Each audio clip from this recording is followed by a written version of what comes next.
요한계시록 16장 말씀입니다.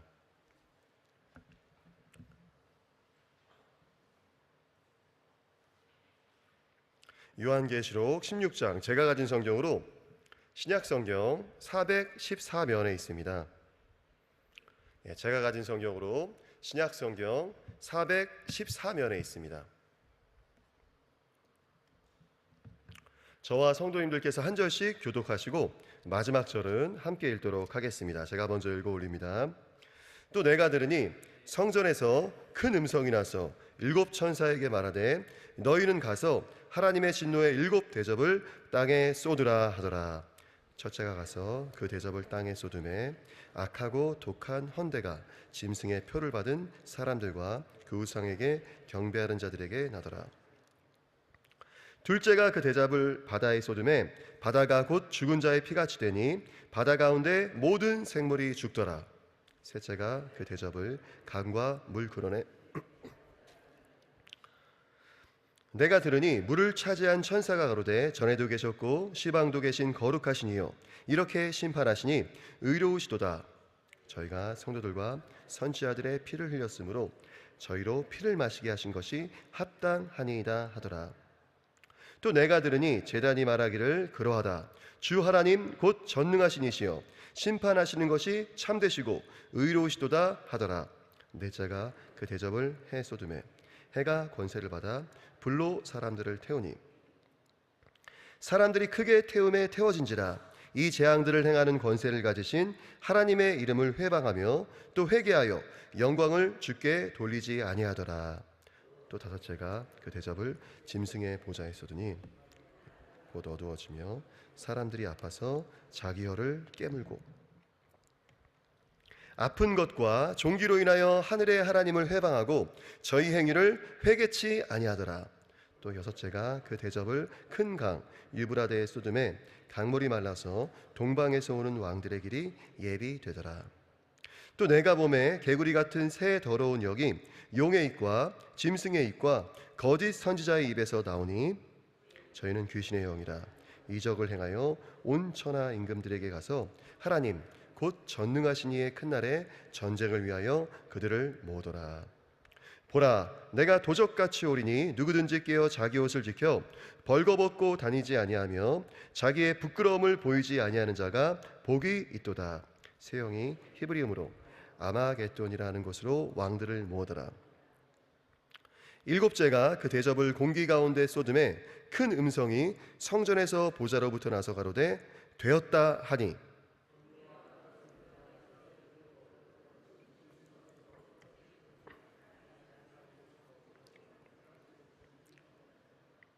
큰 성이 세 갈래로 갈라지고 만국의 성들도 무너지니 큰 성 바벨론이 하나님 앞에 기억하신 바 되어 그의 맹렬한 진노의 포도주 잔을 받음에 각 섬도 없어지고 산악도 간데 없더라. 함께 읽습니다. 또 중수가 한 달란트나 되는 큰 우박이 하늘로부터 사람들에게 내림에 사람들이 그 박제로 인하여 하나님을 회방하니 그 재앙이 심히 크미러라. 아멘. 저희 효화행복 교재 보시도록 하겠습니다. 요한계시록 16장 악을 멸하시는 하나님. 우리 요절 말씀 5절과 6절 함께 읽습니다. 내가 들으니 물을 차지한 천사가 가로되 전에도 계셨고 시방도 계신 거룩하신 이여 이렇게 심판하시니 의로우시도다. 저희가 성도들과 선지자들의 피를 흘렸으므로 저희로 피를 마시게 하신 것이 합당하니이다 하더라. 모든 일에는 때가 있는 법이다.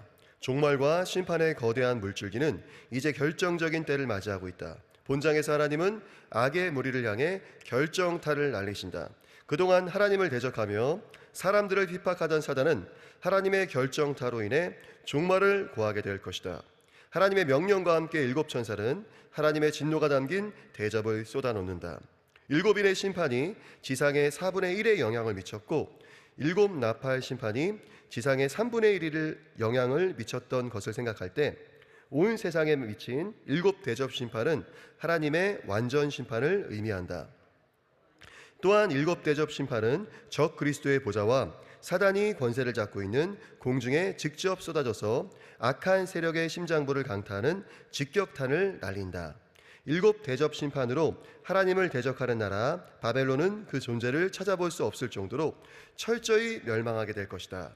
그러나 두렵고 떨리는 하나님의 심판을 받으면서도 짐승의 표를 받은 사람들은 끝까지 하나님을 대적하며 자신의 죄를 회개하지 않을 것이다. 끝까지 잃어버린 영혼을 찾으셨던 하나님이시기에 이들의 태도는 하나님의 심판이 얼마나 공의롭고 정당한지를 입증하는 증거가 된다. 일곱 대접 심판은 전무후무한 하나님의 마지막 진노이다. 하나님의 진노를 피할 수 있는 사람은 자기 옷을 지킨 사람, 즉 생명을 걸고 순결한 믿음을 지킨 사람뿐이다. 우리도 이 정도는 괜찮겠지라고 생각하며 믿음을 타협하기 시작하면 결국 하나님 앞에서 벌거벗은 모습이 되어 부끄러움을 당한다는 사실을 기억하자. 하나님은 일체의 악을 미워하신다. 악은 대적해야 할 대상이지 타협의 대상이 아님을 기억하고 믿음의 순결을 지키는 성도가 되어야 한다. 아멘.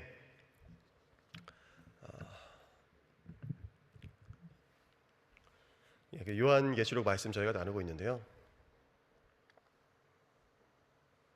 저희가 생명을 걸고 정말로 순결한 믿음을 지키는 저희들이 되기를 바랍니다.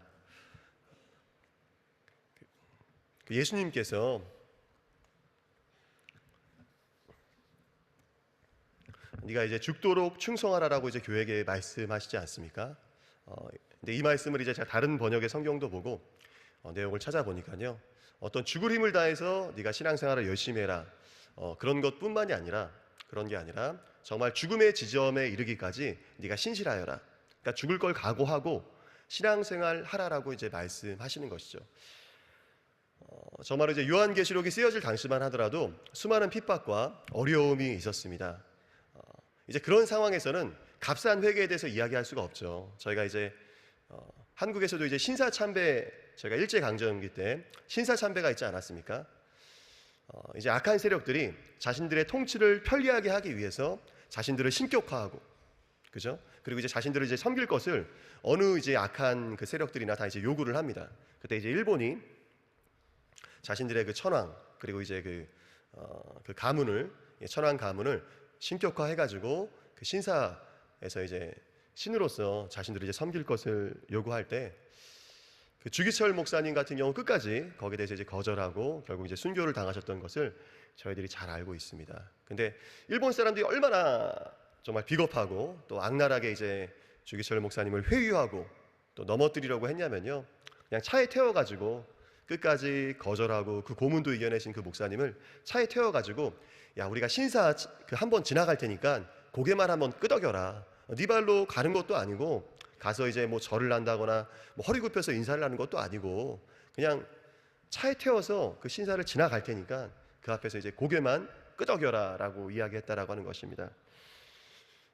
근데 이제 주기철 목사님께서 끝까지 거절하시고 결국 이제 죽으셨죠. 그런 것들을 볼 때 정말로 이제 환난과 박해의 시간에 회개라고 하는 것을 저희가 정말로 가볍게 이야기할 수 없음을 보게 됩니다. 만약에 회개를 정말로 가볍게 이야기한다면은 정말로 우상숭배하고 신사참배하고 하나님 저 회개했어요 한다면은 그들의 신앙생활 가운데 어떤 문제와 어려움이 있었겠습니까? 초대교회 때도 마찬가지고 저희들의 그 신앙의 순결을 지켰었던 믿음의 선배들의 삶을 봐서도 저희들이 알 수 있는 것은 회개라고 하는 것은 정말 값싼 은혜가 아니고 정말 가벼운 것이 아니라고 하는 것입니다. 죄에 대해서 싸우고 우리의 삶을 변화시키는 정말로 큰 변혁이라고 하는 것이죠. 물론 이게 저희들의 힘으로 될 수 있는 것은 아닙니다. 하나님께서 힘을 주시고 은혜를 주셔야 할 줄 믿습니다. 제가 이제 설교자라고 불리기에는 너무 이제 부끄러운 햇병아리 목사입니다.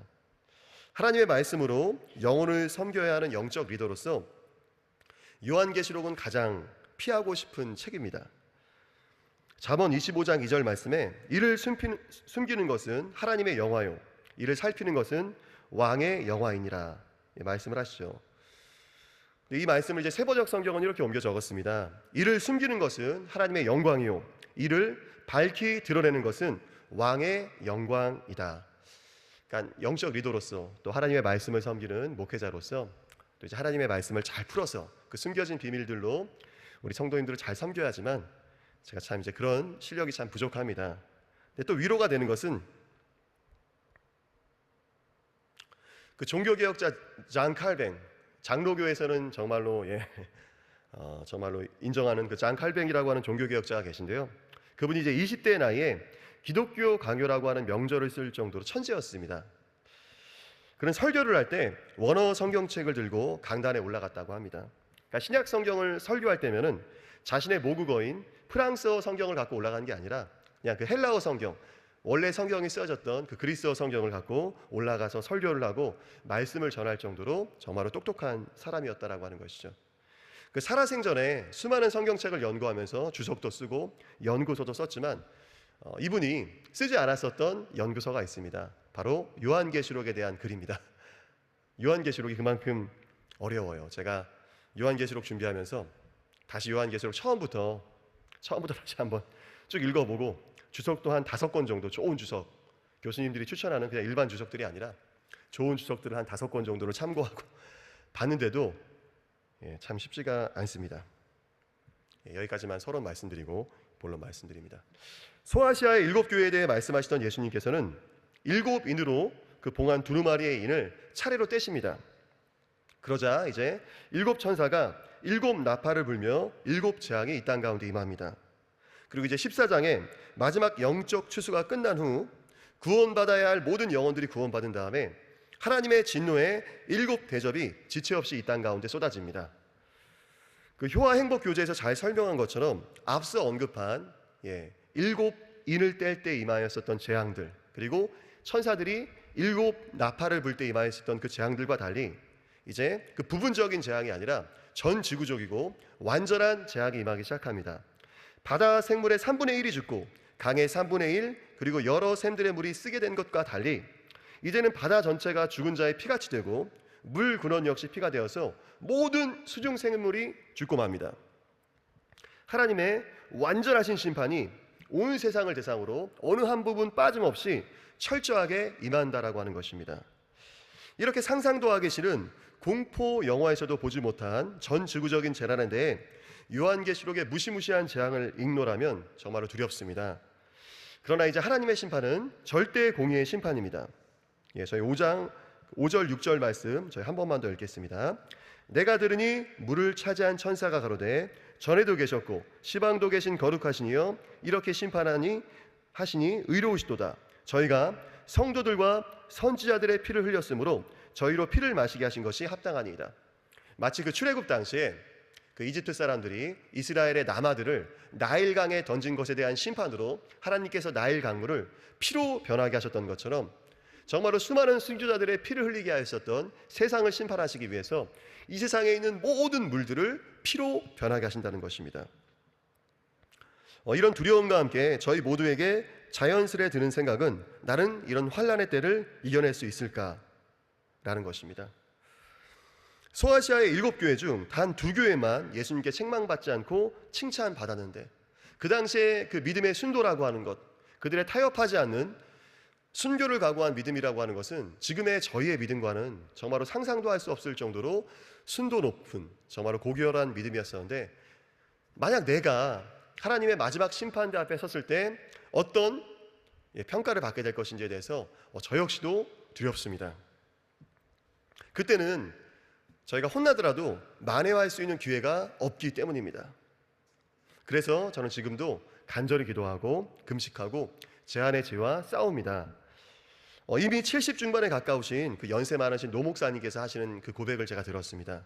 이미 한국교회에 크게 쓰임 받으셨고 정말 그분의 제자들도 크게 쓰임 받고 계신 지금 살아계신 목사님이신데요, 그분이 이런 고백을 하시더라고요.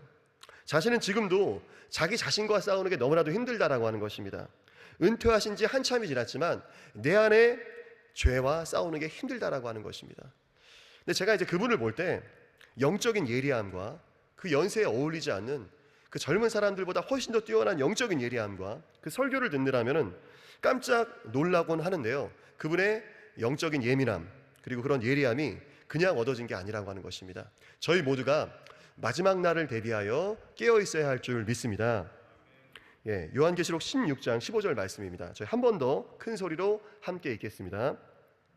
보라, 내가 도적같이 오리니 누구든지 깨어 자기 옷을 지켜 벌거벗고 다니지 아니하며 자기의 부끄러움을 보이지 아니하는 자가 복이 있도다.